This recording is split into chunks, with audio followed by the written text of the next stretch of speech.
My name is Ben Fischer, and welcome to How to Give a Good MUN Speech. Now, just for that title, I've set a standard for myself and for the next 20 minutes. I should expect myself to deliver the next 20 minutes flawlessly, without any ums or buts, without consulting notes, by making perfect eye contact to the camera right here the whole time.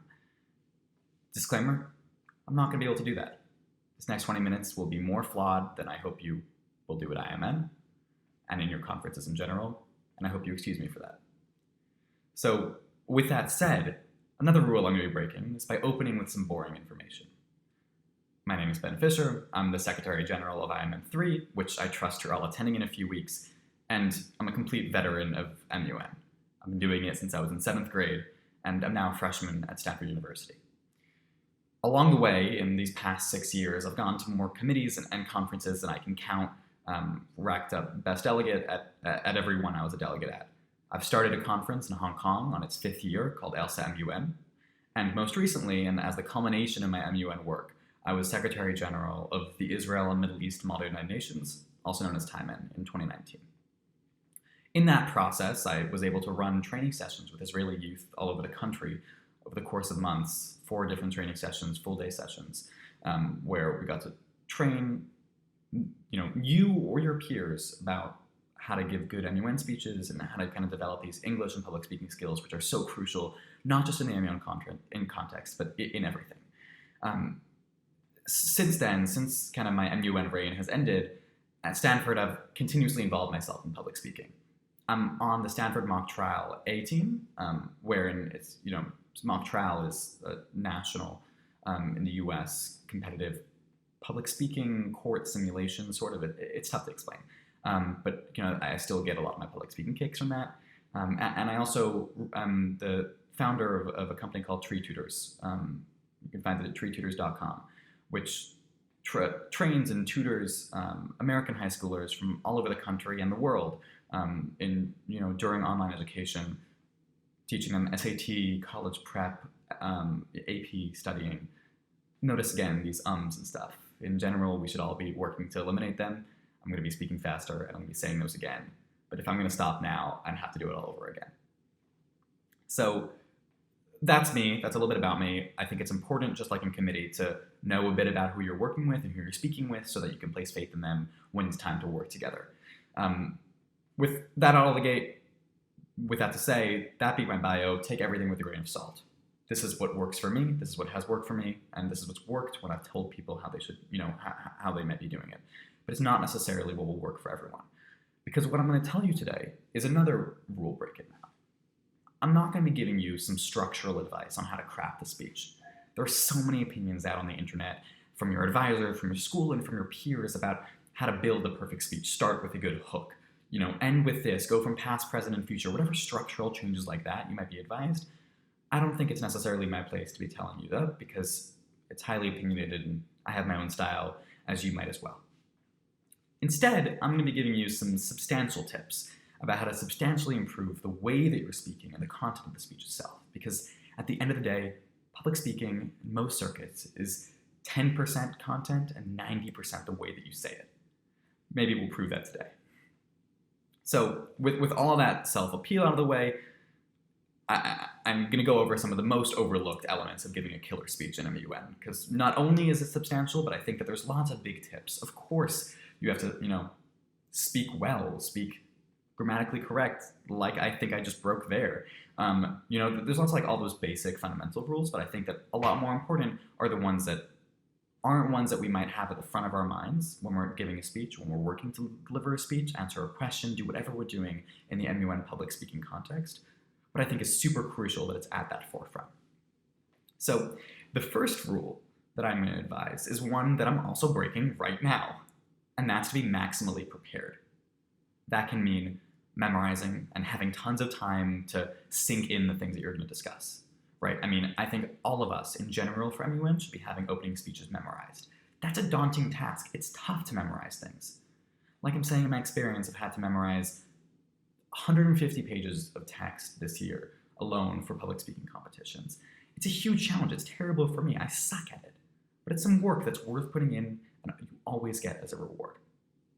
So that's kind of the biggest and boldest move when it comes to memorization, is actually just sitting down and working through it to be able to memorize what you need. Because when you can memorize, you don't just think, you're not working on reading the words and then saying them. With the words so memorized that you don't need to conjure them, they're on the tip of your tongue, you get to focus on the way that you're going to say what you're saying. I'm doing that right now as I'm thinking about my next sentences. But in theory, I'd have a script in front of me, word for word, right? That I might not even need because I've rehearsed it again and again and again. And if you're really preparing for a conference that means a lot to you, it's going to always be worth that investment, because that first impression is everything. And I'm going to get a little back to that later. So that won't always work, right? I'll give an example. I participated in a conference in Budapest when I was in 10th or 11th grade. 10th grade. And I prepared for weeks, did exactly what I just advised, memorized my opening speech. Specifically, I was in some specialized committee, some topic, some country in the EU, and we arrived at the hotel. 3 hours to opening ceremony. I arrive, get my, delegate kit, open it up and see that I'm a different country, and that's strange. And I go up to my advisor and say, hey, this is a different country than I prepared. And long story short, they accidentally assigned me the wrong country. And 3 hours, not even by that point, before the committee session, I got changed to a new country. That's terrifying. All of us might have that super anxious experience, right? And it's totally anxiety inducing for me. And I spent the next 2.5 hours rapidly typing as fast as I could on my computer, figuring out all the details, printing out like the worst fact sheet copied from Wikipedia that you've ever seen. It was terrible. But I came in then with kind of confidence and humility that I didn't really know what I was saying. And it actually worked out really well. I was still maximally prepared for what I could have done. I had 3 hours and I prepared as much as I could in that time frame. And that's enough. So I think when I say that you should be memorized and you should be prepared, don't think of that necessarily as something that needs to be super far in advance. I think you should prepare as far in advance as you can, but given the structures and limitations that's imposed upon us by whatever forces, being able to put the maximal effort that you can in setting yourself up will, by nature of setting yourself up, set yourself up for success. I think that's crucial. I mean, part of that as well is not necessarily memorizing word for word what the speech is. It might be having a very specific fact sheet, because nothing's more impressive than throwing out a fact off the tip of your tongue in response to a POI, right? Just throwing a statistic out there. That's really, that goes such a long way for such little amount of work, but still that's maximal preparation, given the limitations that you may have. So that's one strong piece of advice I think is important. The next, I'd say, is to bring the core issue into words. For example, what are we really talking about here? Am I telling you listically what methods we should use? Or is what we're really doing here me telling you how to present better? You tell me. Boiling down what you're saying, the larger point about whether it's policy, position, perspective, is to bring it down in a way that's more relatable, more memorable, more digestible, because at the end of the day, that being memorable is the most important thing out there. It's the way that you're going to win awards if you're after that. But just as crucially, more crucially, it's the way that other delegates, when they're in a room of 90 people and see everyone give a speech, is the way that in an unmod, they're going to approach you and say, wait a second, actually, I want to work with them. I remember what they said.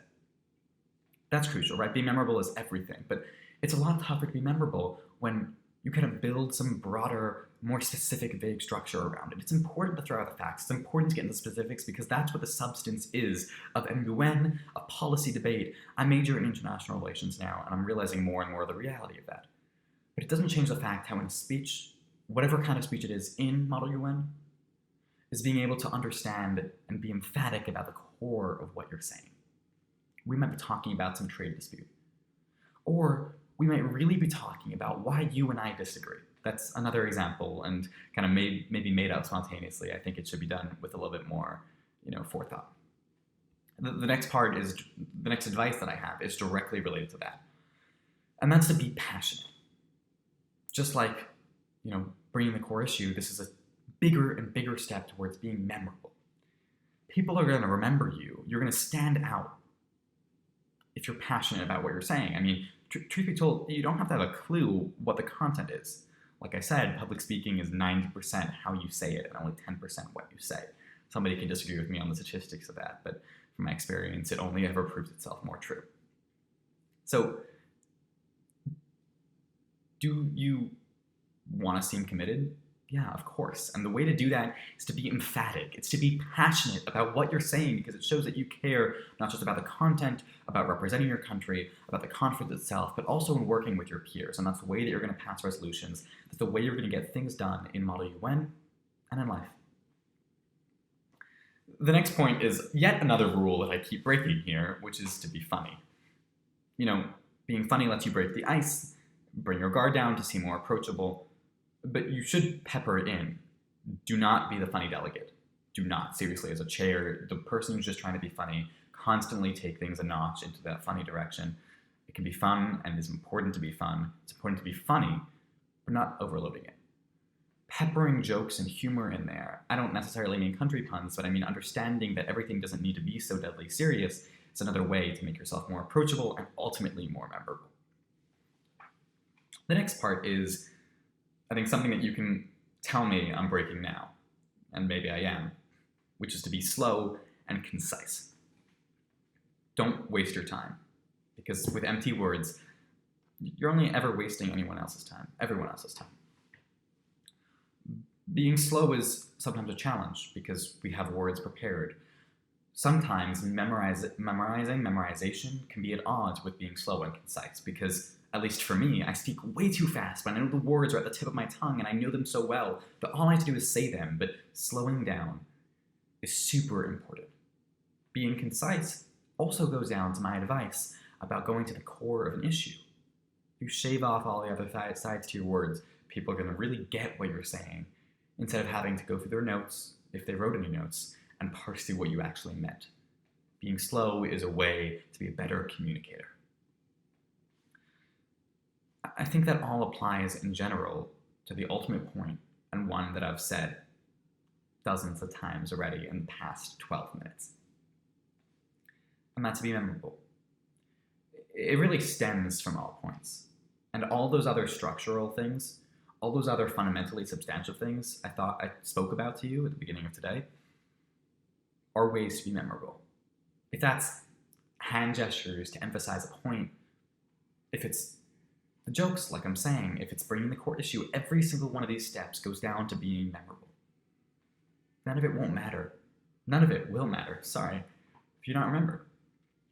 There are those frustrating moments in MUN when you're called on rarely. It happened to me all the time as a delegate. Day 1, raise my hand, nobody call on me. Day 2, a bit frustrated, I didn't raise my hand. Day 3, I stopped caring anymore and I raised my hands again, and then I'm called on, and it's actually the best moment, right? In general, we want the speaking floor. We're not going to get it often in a chair's perspective if we just waste words, if we speak a lot about empty things, clearly showing that we just want to speak for the sake of speaking. So when you're acting memorably, the chair is going to remember you more, being more cognizant of calling on you. Your peers are going to remember you when you work on a resolution together. Your chairs are going to remember you when it comes to awards. That's what it's all about. Being memorable. And with that as well, I think, is a lot of flexibility, right? Because you can be memorable in ways that you can perceive in the moment to be memorable. Notice how the advice I'm giving you isn't specific to an opening statement. It's not specific to kind of like writing or preparing to read out whatever it is, a policy position paper. Kind of all of this applies in general is how to give a good speech in MUN, whether that's the spontaneous speech or it's the opening statement. Opening speech, general speech. Lots of terms. The audience here is international online body of nations, and people use terms all over. It took me a while adjusting when I came to the US about transitioning to Model UN from MUN or MUN. It was a funny experience, but here I am going on tangents and not being concise in my words. So those are some points about some tools you can use. And I've got 5 minutes here. I think to just kind of keep rambling about how that doesn't need to be specific to MUN. All the advice I've given you here, like I said, isn't structural to a specific kind of MUN speech. It's substantial about how to improve the speech itself. I, in theory, should be doing a lot better than this, right? And the online challenges in general are substantial and they're salient and they're tough to deal with. When it comes to IOMUN, IOMUN 3, which again, I hope you all are coming to in a few weeks. That's going to be a challenge too. MUN PAL has this excellently designed system to get everyone the closest to an in-person MUN experience as possible while still taking on all the benefits of the online world. But it's still a challenge to speak to a camera, to not be able to get those physical cues from other people. Challenge we're all going to face. But when you're in person and you have the chances for that spontaneity, that's really important. Being able to pick up the cues in other people, whether that's people getting bored and you realize that you should stop, whether that's people engaged and you realize you should continue, whatever it is, those social cues are a huge part of it. Another point I'd like to randomly bring up here, pretty spontaneously, is eye contact. I'm not, frankly, looking at the webcam here nearly as often as I should be. I'm looking at myself right in front of me, right, without notes. And making that eye contact, doing what I should be doing, what I am doing right now, is really important. A tip that I was told 8 years ago, something like that, but it stuck with me so much. I remember the exact scene of when I was told that advice. I was just in a banquet hall, and I was advised to choose 3 points in the room. This was the public speaking tip that would change my perspective on giving a speech to a room, and such one of the most formative advices I've given public speaking in my life. Pick 3 spots in the room. One to the left, one to the middle, one to the right, in a range of depths to you. Then, rotate your look. As long as you speak, switch from point A to point B to point C to point A to point B to point C, and everyone will think that you're speaking directly to them, because that's the most crucial thing. Part of being memorable, that's speaking directly to the person. Making yourself feel like you're being listened to, and more valuably, that the person you're speaking to feels like they're being heard, is a great way to forge connections, forge relationships in MUN and outside of it. Listening and hearing is the most important thing. I was in a class last quarter in January, before the world ended, before coronavirus happened. And the class was on this. It was basically on having public speaking discussions and debate. And I was told really, really valuable advice, which kind of applies to me working on myself to be a better listener, but I think is super crucial for MUN and something I wish I had implemented back when I was in high school. And that's to do 2 things. One, something I just did. Taking a pause. Sitting in the silence is all right. In Model UN, the silences between sentences and major points of information, major points of emphasis, not POIs, super valuable. Let people sit in the information. Model UN is so overwhelming with content to the point where we don't even realize it all the time. The amount of facts and information we learn from Model UN is crazy. I don't remember 99.9% of the things that I have researched, fact-checked, involved myself in over my MUN career. I think that 0.1% is still substantial, and I think it's substantial for all of us because we learn so much from it, whether or not we realize it. But the point stands that we're just oversaturated with important policy in Model UN. So being able to accept the fact that there can be space is okay, especially if public speaking is nervous for you, if English is a challenge, whatever the challenge may be. Taking a pause, slowing down, that's a way for you to collect your thoughts, like it is for me now. It's a way for everyone else to collect yours. I think it's really valuable. The other part of that thing that I learned is just a listening tool, which I appreciate and I kind of like to share with everyone now. But again, this super connects to Model UN. And that's when someone else is giving a speech, giving a presentation, asking a POI. Not only is letting the silence sit in between that to digest, it's also not to necessarily think of the response as they ask it. Waiting till they're done, if it's a POI especially, for you to formulate your response is the most important, critical, and helpful way for your response to feel to everyone in the room, not least the chairs who are kind of, observing all this, for you to feel like your response is substantive and it's responsive. Responsiveness is so crucial in Model UN. Even in that, even in unmods, it's super important for when you're having a conversation with someone trying to find signatories, whatever it is, to be super responsive because that's the way they're going to make the best use of your time. And when you're asked a POI that's kind of asking you a specific question, even though the thing that you think of, the nice sounding sentence in between their question, might be the one that kind of sounds the most poetic, political, whatever it is, it's not necessarily the one that's going to be most responsive. somebody who's chaired a dozen times, no idea how many. It's been super valuable to me to notice the delegates that are the most responsive, the most kind of contemplative, the ones who feel like they're actually gaining and listening and appreciating something. That sounds like it might just be on the side of the listener, when you're actually not the one giving the speech, but I don't think that's true. I think it very much applies when you're the one giving the speech, because you're reading the room. So those are some points. I'm realizing I'm low on time here and kind of have to wrap it up. Know that all of this has to do with how to make a persuasive argument. Now, I'm not necessarily sure I convinced all of you that these points work. Maybe yet another rule I'm breaking, being convincing. If you have any other questions, feel free to contact me at btf@stanford.edu. But, whether or not I did convince you of the tools to give you a better speech, thanks for tuning in, and I'll see you all at IOMUN.